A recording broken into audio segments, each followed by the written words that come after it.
राम राम शेतकरी मित्रांनो. कांद्याचं निश्चित धोरण ठरवण्यासाठी राज्य सरकारने वेळोवेळी समित्या गठीत केल्या. मित्रांनो, आत्ता ही एक समिती सध्या गठीत केलेली आहे. तर ही समिती कशा प्रकारे दिशाहीन ठरलेली आहे आणि राज्य सरकारने किती वेळा समित्या गठीत केल्या होत्या, त्यांनी नेमके काय निष्कर्ष सांगितले होते, याबाबत सविस्तर माहिती अगदी थोडक्यात आपण या व्हिडिओमध्ये जाणून घेणार आहोत.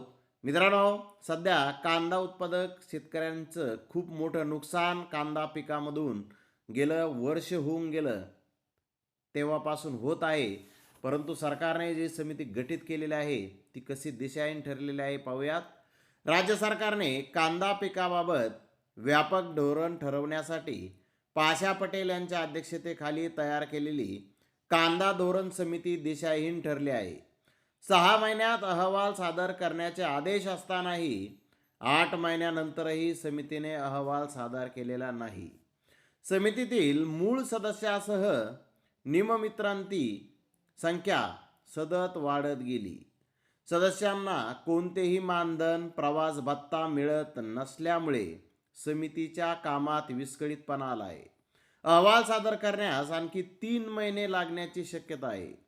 कांद्याचे बाजारभाव स्थिर ठेवणे, साठवणूक क्षमता वाढवण्यासाठी उपाययोजना सुचवणे, कांदा निर्यात धोरण आणि मूल्यवृद्धीबाबत उपाय सुचवणे आणि शेतकरी, ग्राहक आणि व्यापारी यांच्या हितामध्ये समतोल साधणारे धोरण आखण्यासाठी राज्य सरकारने पाशा पटेल यांच्या अध्यक्षतेखाली 12 जून 2025 रोजी शासन निर्णयाद्वारे या कांदा धोरण समितीची स्थापना केली. या समितीला आपला अहवाल 6 महिन्यात सादर करायचा होता. समितीमध्ये प्रथम 19 सदस्य होते. त्यानंतर विस्तार होऊन सदस्य संख्या 23 वर गेली आणि निमंत्रित सदस्य मिळून एकूण संख्या 35हून जास्त झालेली आहे. पाशा पटेल यांनी समितीच्या कामात सुसूत्रता यावी म्हणून पुन्हा 9 उपसमित्या नेमल्या आहेत. समितीत पहिल्यांदा फक्त कांदा पिकाचा समावेश होता. पुन्हा 18 जुलै 2025 रोजी शुद्धीपत्रक काढून कांद्यासोबत टोमॅटोचा समावेश करण्यात आला. समितीने आतापर्यंत अहिल्यानगर, पुणे, सोलापूरसह राजगुरुनगरच्या कांदा व लसूण संशोधन केंद्रात बैठकांचे आयोजन केले होते. तसेच 9 उपसमित्यांचे अहवाल तयार करण्याचे काम सुरू आहे, पण अद्याप अंतिम अहवाल तयार झालेला नाही. समिती सदस्यांना ना मान ना धन. राज्य सरकारने कांदा धोरण समिती स्थापन केली असली तरीही त्यासाठी खर्चाची तरतूद केलेली नाही. दुसरीकडे समितीत सुमारे 35 सदस्य आहेत.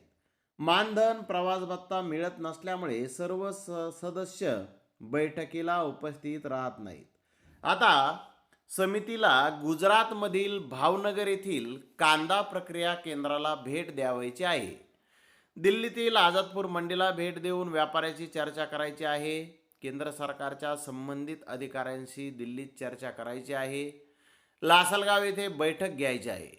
राज्यात कांदा उत्पादक पट्ट्यातील लोकप्रतिनिधींच्या सूचना ऐकून घ्यावायच्या आहेत. पण दौरे काढण्यासाठी समितीकडे निधीच नसल्यामुळे समितीचे काम रखडले आहे. त्यात कांद्यासह टोमॅटोची भर घातल्यामुळे समितीचे काम वाढून समिती दिशाहीन झाली आहे. निवृत्त पणन संचालक डॉक्टर सुनील पवार यांच्या अध्यक्षतेखाली समितीने मार्च 2022 मध्ये आपला अहवाल राज्य सरकारला सादर केला होता. अहवालात आपत्कालीन आणि दीर्घकालीन 17 शिफारसी केलेल्या होत्या, पण त्या शिफारसीची अंमलबजावणी झाली नाही. त्यापूर्वी डिसेंबर 2002 मध्ये तत्कालीन पणनमंत्री हर्षवर्धन पाटील यांनी आमदाराची कांदा समिती गठीत केली होती. या समितीने जुलै 2003 मध्ये अहवाल सादर केला होता. पवार समिती आणि आमदाराच्या समितीच्या अहवालावर कोणतीही कारवाई न करताच राज्य सरकारने पुन्हा पाशा पटेल यांच्या अध्यक्षतेखाली समिती नेमून वेळ काढूपणा केल्याचे दिसून येते. कांदा धोरण समितीची सदस्य संख्या वेळोवेळी वाढत गेली. कांद्यासह टोमॅटोचा समावेश केल्यामुळे कामाची व्याप्ती वाढली. स्थानिक स्वराज्य संस्थांच्या निवडणुका आचारसंहिता काळात 3 महिने बैठका घेता आल्या नाहीत. देशात विविध ठिकाणी अभ्यास दौरे काढवायचे आहेत. समितीसमोर अडचणी आहेत, त्यावर मात करून 3 महिन्यात अहवाल सादर केला जाईल, अशी माहिती कांदा धोरण समितीचे अध्यक्ष पाशा पटेल यांनी दिलेली आहे. तर मित्रांनो, ही बातमी पाहून एक कांदा उत्पादक शेतकरी म्हणून आपली काय प्रतिक्रिया आहे ती कमेंट बॉक्समध्ये नक्की टाकायची आहे.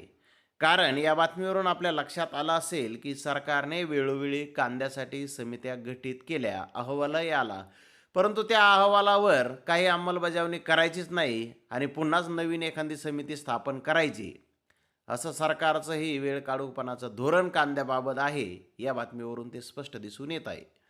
तर धन्यवाद मित्रांनो, आपण माझा व्हिडिओ शेवटपर्यंत पाहिल्याबद्दल. व्हिडिओ आवडल्यास लाईक करा, शेअर करा.